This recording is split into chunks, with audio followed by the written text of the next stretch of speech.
प्रभु की स्तुति हो। अब तक हम 9वां हफ्ता हो गया कि लॉकडाउन की स्थिति में हम घर पे बंद है। थोड़ी कई कई जगह पे आ जाती है, थोड़ी जगह पे। और हमारे मन में ये इच्छा है कि आज खुलेगा, कल खुलेगा, ये बीमारी दूर होगा। हमारे अंदर कई कई इच्छाएं मन में है, लेकिन कई जगह पर हमारे आशा टूट जा रही है। और ऐसे ही एक पुराने नियम में एक वचन के द्वारा हम देखेंगे, बाइबल में लिखा है एक पुराने जगह नियम में कि वहाँ पर भी 40 दिन 40 रात एक इस्राएल की सेना जो है उस परिस्थिति में, लॉकडाउन की परिस्थिति में वैसे ही जगह पर वो लोग खड़े थे। तो वहाँ पर वैसे ही परिस्थिति में थे कि सामने जो फलस्तीन सेना जो है वो लड़ाई के लिए सामने खड़े हैं। इस तरफ एक साइड में इसराइल की सेना खड़ा है, मध्य में गड्ढा है बड़ा सा। और उस फलस्तीनी जगह से एक अट्टा कट्टा नौजवान व्यक्ति उनके सामने उस तराई में उतर कर आता है और उनसे कहता है कि मैं फलस्तीन नहीं हूं, क्या तुम्हें नहीं लगता है, मुझे देखकर आपके अंदर डर नहीं है। वो कहता है उनके सामने, और आप उन लोगों से, इसराइल लोगों से कहता है कि आप लोग शाऊल के लोग नहीं हो। उनसे कहता है कि आप आओ मेरे सामने, लड़ाई करो, जो जीतेगा उसका वो सेवा करेगा। समझो मैं जीतूंगा तो आप मेरी सेवा करेंगे, अगर आप जीतेंगे तो मैं तुम्हारी सेवा करूंगा। इस रीति से उनके सामने आकर वो ललकारने लगता है।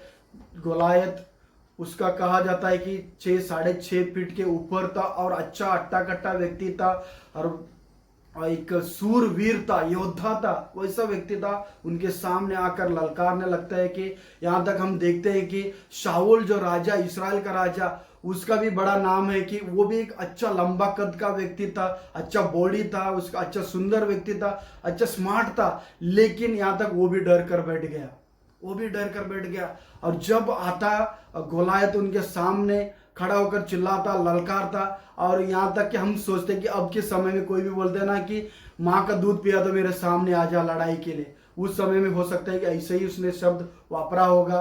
और पूरी रीति से हम देखते हैं कि उससे वैसे उसने शब्द वापरा होगा कि वहां पर से कोई आगे जाता ही नहीं, इसराइल की तरफ से कोई व्यक्ति उनके सामने जाता ही नहीं लड़ाई के लिए। ऐसा होता है कि उनके अंदर एक डर सा छा गया, इसराइली लोगों के अंदर से ऐसा डर सा उनके अंदर छा गया। गोलायत, वचन में लिखा हुआ है कि 40 दिन 40 रात उस लॉकडाउन की परिस्थिति में वहां पर थे वो लोग। और दिन में आता गोलायत उनके सामने ललकारता, और जब जब वो गोलायत उनके सामने आता ललकारने के लिए, तब तब उनके अंदर एक डर सा होने लगता और 4 4 कदम वो लोग पीछे ले लेते। वैसा उनके अंदर डर था। हर बार एक ही बात बोलता, जो कोई आएगा मेरे साथ में लड़ाई करेगा, जो जीतेगा हम उनकी सेवा करेंगे, मैं जीतूंगा तो आपको हमारी सेवा करना है। जब भी कभी वो आता है उसकी उन लोगों के सामने वहाँ पर तराई में आता है, चिल्लाता है, लोग डर डर कर मन उनका कच्चा हो जाए। कच्चा होना मतलब उनके अंदर से विश्वास ही नहीं है, यहाँ तक उनके अंदर डर था। ऐसा उनके अंदर डर समाया गया था, लेकिन उनके अंदर कुछ आशाएं नहीं थी, कुछ आशा नहीं थे। अब हम देखते हैं कि जब कभी हम जैसा गोलायत तो वहाँ पर आकर चिल्लाता, ललकारता, उनके मन में कैसा कच्चा हो जाता, मन कच्चा कैसा हो जाता, उसी रीति से जब कभी हम टीवी खोलते हैं, टीवी के अंदर हम देखते हैं इतना केस बढ़ गया, इतने लोग मर गए, हमारा भी मन कच्चा हो जाता है, हमारा भी अंदर से चिंताएं बढ़ने लगती, हमारे अंदर डर होने लगता है, डर होने लगता है। लेकिन हम कहीं ना कहीं से हमारे अंदर वो आशा ही नहीं रहता है। ऐसा ही उन लोगों के अंदर आशा नहीं था। कहानी को और आगे मैं लेकर जाऊंगा। जैसा वो गोलायत आता, चिल्लाता, 40 दिन 40 रात लोग वहां पर परिस्थिति में है। और एक समय ऐसा होता है, एक समय ऐसा होता है कि दाऊद वहां पर, उनके भाई जो 3 भाई लोग उस सेना के अंदर थे, और दाऊद उनके लिए कुछ रोटियां, कुछ खाने की वस्तु लेकर आता है। और लेकर आता है, उनके पिता ने कहकर भेजा कि आपके भाई लोग लड़ाई में हैं, उनका कुशल मंगल लेकर आना। मतलब क्या, अच्छे है कि ठीक है कि नहीं, देख कर आना, उनसे बातचीत करना और आकर मुझे बताना। इस रीति से उनके पिता ने उनको बोलकर भेजा गया था। दाऊद आता है वहाँ पे, और दाऊद आकर देखता है और उनका जो भी खाने का चीज़ है जो एक जगह पर रखता है, और वो जाकर लड़ाई के मैदान की तरफ जाकर वहाँ पर देखने लगता है कि वहाँ पर उसी क्षण में उसी घड़ी में वहाँ पर गोलायत फिर से तराई में उतर आता है। और जैसे ही तराई में उतर आता है वहाँ से फिर से ललकार के कहने लगता है कि आप लोगों के अंदर कोई भी मर्द है तो आ जाओ, अब की स्थिति में हम बोलेंगे तो मर्द है तो आ जाओ, ऐसा ललकार बोला होगा उसने कि वचन कहता है कि वो ललकारता, हर समय इसराइल लोगों को कोसता, इसराइल लोगों को कोसता और लड़ाई के लिए आने के लिए कहता। तो उस जगह पे दाऊद ने सुना और एक कदम आगे बढ़ाया, वहाँ पर लोगों से बातचीत किया होगा दाऊद ने, ये कौन है वगैरह वगैरह। तो वहाँ पर लोग बोले कि वे व्यक्ति को मारेगा ना, राजा ने ये वाला एक पुरस्कार रखा है कि उसको मारेगा तो अपना आधा राजपाट देगा, अपना बेटी को उससे विवाह कराएगा और उसको बहुत सारे धन दौलत से उसको आशीषित करेगा। ये पुरस्कार भी रखा और उनके परिवार को भी महान भी कहा जाएगा। ऐसे सारे उसने वहाँ पर उसने एक पुरस्कार रखा है। तो दाऊद सुनता है और एक कदम आगे जाता है और वहाँ पर उन व्यक्तियों के सामने बताता है कि ये कौन है, ये फलिस्ती कौन है, खतना रहित व्यक्ति हमारे जीवित परमेश्वर के लोगों के विरुद्ध अपना कदम बढ़ाकर ये चिल्लाकर कहता है कौन है। अरे लोगों के अंदर थोड़ा सा एक झलक से ही हो, अरे ये व्यक्ति क्या बोल रहा है, उसको डर नहीं। सामने वाला व्यक्ति इतना लंबा अट्टा कट्टा व्यक्ति, इतना बॉडी बिल्डर वाला व्यक्ति सामने से कह रहा है, ये बोल रहा है कि बिंदास ले, ऐसे ही कुछ भी बोल के जा रहा है। हमारे तो ऑलरेडी हमारा तो इतना डर है कि इसके अंदर कुछ डर नहीं, जैसा कुछ भी बोल के जा रहा है। तो लोग उसकी थोड़ा पीछे आगे पीछे उसको देखने लग जाते हैं, आगे पीछे थोड़ा उसको देखने लग जाते हैं।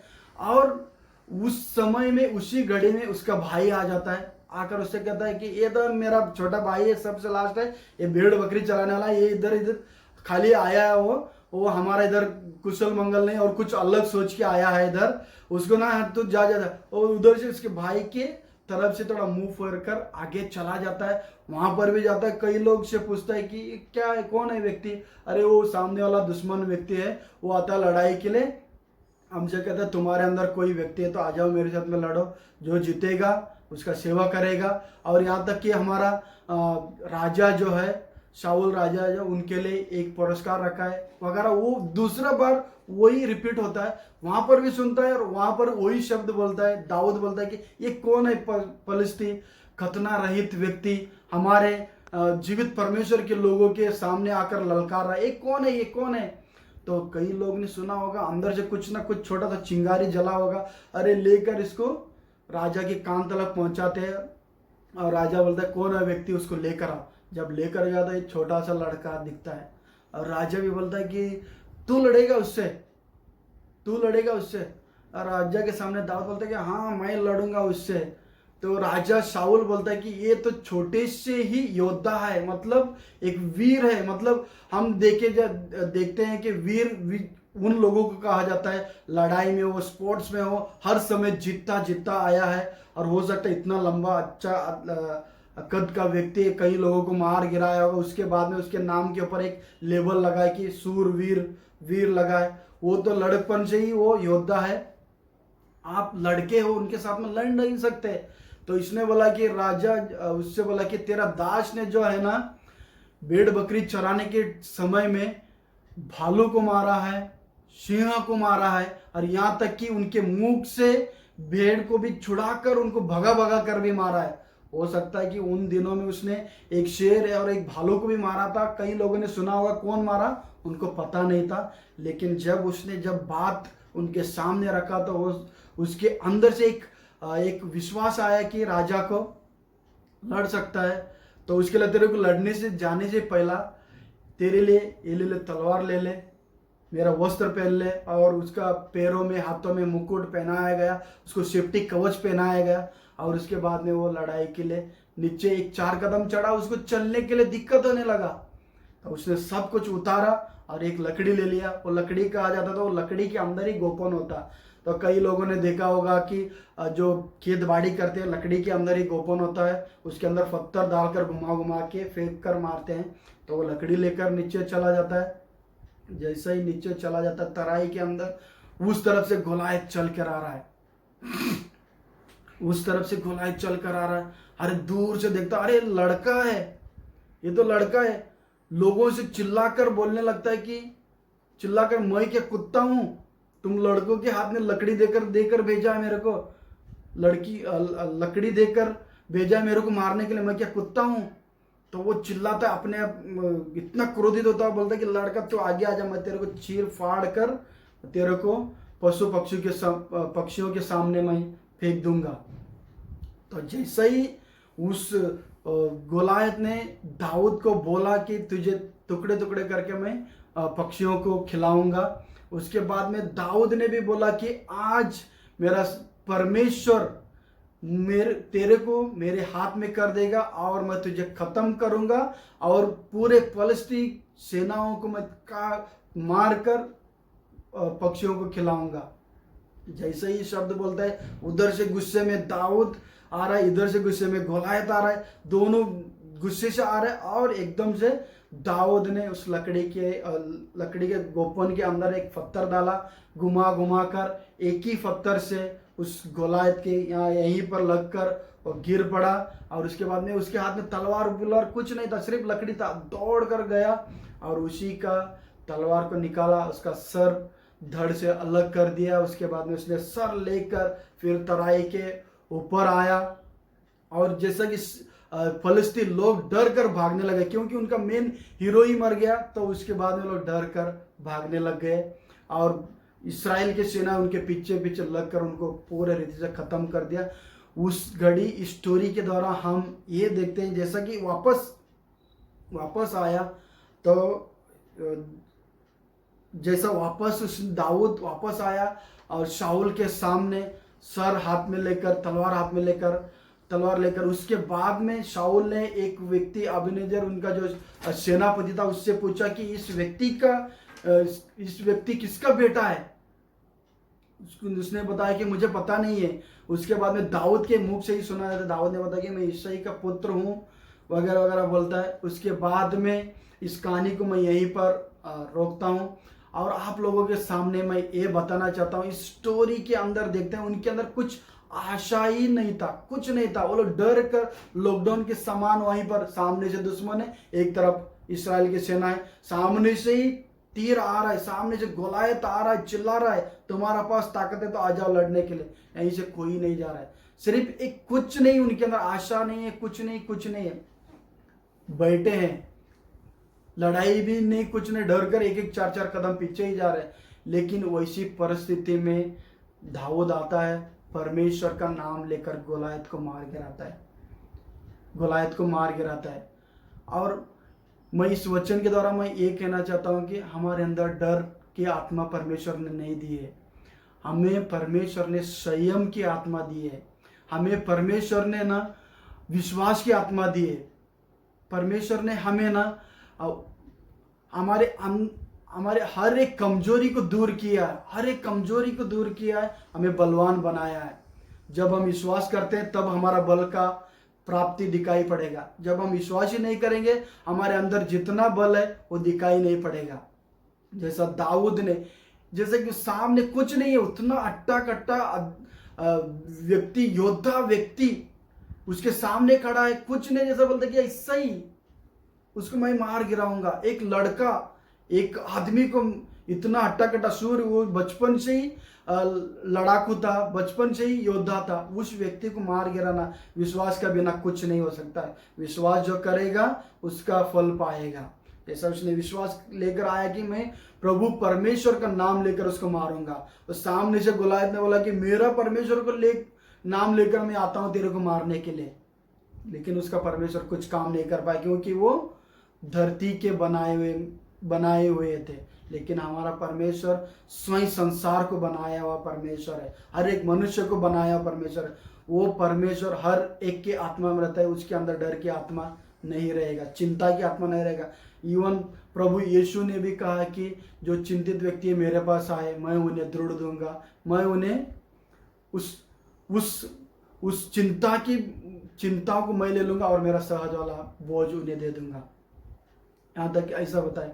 यहाँ पर हम देखते हैं कि उन स्टोरी के द्वारा डरने वाले व्यक्ति, वहाँ उस समय में क्या हो गया, जैसा लड़ाई के समय में उनके थोड़ा सा जैसा कि उसको मार गिराया गोलायत को, तब उनके अंदर से डर दूर हो गया। और उससे पहले उनके अंदर डर था, उससे पहले उनके अंदर विश्वास भी नहीं था। हम 3 पॉइंट को देखते हैं कि जिसके अंदर भी डर है वो समझे कि परमेश्वर उनके अंदर है, उनके अंदर संयम की आत्माएं परमेश्वर ने दिया है। और दूसरा पॉइंट है कि विश्वास, जिनका भी विश्वास कमजोर हो गया है इन परिस्थितियों को देखकर, मैं उन लोगों को बताना चाहूँगा कि विश्वास में खड़े रहो। विश्वास के द्वारा ही हर एक विजय को आप तक प्राप्त करेंगे। जैसा दाऊद ने विश्वास के द्वारा ही प्रभु परमेश्वर का नाम लेकर उस सामने गोलायत को मार गिराया, तो आप भी मार गिरा सकते हैं। इस बीमारी को आप प्रभु यीशु के नाम से भगा सकते हो। आपके अंदर जब भी परिस्थिति आएंगी, आप विश्वास के द्वारा ही उस परिस्थिति में पार हो सकते हो। विश्वास के बिना आप कोई भी परिस्थिति पे आप आगे विजय नहीं पा सकेंगे। तीसरा पॉइंट मैं ये बताना चाहूँगा कि हमें हर घड़ी वचन में बने रहना है। वचन के द्वारा ही हर एक युक्ति को हम तोड़ कर गिरा सकते हैं। देखो, हम दाऊद की स्टोरी को हमने देखा कि दाऊद ने ना तो कवच बांधा, ना तलवार लिया, ना कुछ लिया, सिर्फ उसने क्या लिया, लकड़ी गोपन लिया, और उसके अंदर क्या था, वचन के तलवार था उसके अंदर। उसने बोला कि मैं प्रभु परमेश्वर का नाम लेकर मैं आऊंगा और उसे मार गिराऊंगा। यहोवा का नाम लेकर गया और विजय पाया। यहोवा ही वचन है। वचन हमारे अंदर रहेगा तो हम हर स्थिति में हम आने वाले परिस्थिति को मार गिरा सकते हैं, डर को भी मार गिरा सकते हैं। हर एक स्थिति में हम पार हो सकते हैं। हर एक स्थिति में हम, यहाँ तक कि एक कहानी को देखते हैं, प्रभु यीशु मसीह 40 दिन 40 रात उपवास जंगल में थे, तो उसके सामने परखने के लिए आत्मिक एक शैतान जो आया उसके सामने परखने के लिए, उस समय में भी प्रभु यीशु ने भी उस वचन का इस्तेमाल किया और उसको भगा दिया। वचन जिसके अंदर है वही व्यक्ति हर एक स्थिति को पार कर सकता है। मैं स्टोरी के द्वारा भी आप लोगों को बताना चाहूँगा, हम ऐसे बन गए कि हम अस्त्र शस्त्र बांध कर भी, हाथ में तलवार लेकर भी खड़े हैं, लेकिन हमारे तलवार में धार नहीं। जैसा उस सेना लोग खड़े थे, अस्त्र शस्त्र तो बांधे थे, उनके हाथ में तलवार भी था, लेकिन सामने से जब गोलायत आता है लड़ाई के लिए, कोई भी आगे जाने के लिए तैयार नहीं था, क्योंकि उनके तलवार में धार ही नहीं था। उनके तलवार में कुछ धार ही नहीं था। तो जो व्यक्ति वचन को पढ़ेगा, उसे मनन करेगा और उसके अनुसार वो चलने लगेगा, उनका जो तलवार जो है ना, वचन की जो तलवार है ना, वो चौकन्ना बन जाएगा। जब चौकन्ना बन जाता था, ऊपर से भी गिराओ तो कटेगा, नीचे से भी गिराओ तो कटेगा। तो हमारे अंदर एक विश्वास का वचन को बांध कर रखना। जैसा दाऊद के अंदर विश्वास था, एक कुछ नहीं परिस्थिति में उसको मार गिराऊंगा, ऐसे ही आसानी से बोल दिया और आसानी से मार गिराया। कैसा मार गिराया? प्रभु परमेश्वर का नाम लेकर ही मार गिराया। उसके अंदर वचन था, तो उसके कारण से ही मार गिराया। तो हमारे अंदर विश्वास है, हमारे अंदर वचन की तलवार धार है, तो हम मार गिराएंगे। नहीं तो हमारे पास कौन सी भी स्थितियाँ आएंगे हमारे सामने, तो हम उस परिस्थिति को हम सामना नहीं कर पाएंगे। जब हमारे अंदर वचन भरा रहेगा, तब हमें अंदर से दृढ़ करेगा उस परिस्थिति को लड़ाई करने के लिए। उस परिस्थिति में पार होकर हमें विजय दिलाएगा परमेश्वर ये नहीं करेगा परिस्थिति को हटा दूंगा। परमेश्वर उस परिस्थिति में पार होने के लिए हमारे अंदर से वचन को याद दिलाएगा। हम उस वचन को पकड़ कर ही चलने से हम विजय पा सकेंगे। उसके बिना हमारे अंदर कुछ भी नहीं है। वचन ही हमारे लिए एक तलवार है कि हर एक युक्ति को हम तोड़कर गिरा सकते हैं और हम विजय पा सकते हैं। हम भाई बहनों, आपके लिए मैं प्रार्थना करता हूँ। हम प्रभु यीशु मसीह, हम आपके पवित्र नाम लेकर हम जितने भी भाई बहन हैं ये सुन रहे हैं, हम आपके पास आते हैं, सब मिलकर हम मांगते हैं, दुआ मांगते हैं। हमारे अंदर की हर एक कमजोरी को दूर कर, हमारी विश्वास की कमी घटी को दूर कर, हमारे अंदर दृढ़ता लेकर आ परमेश्वर।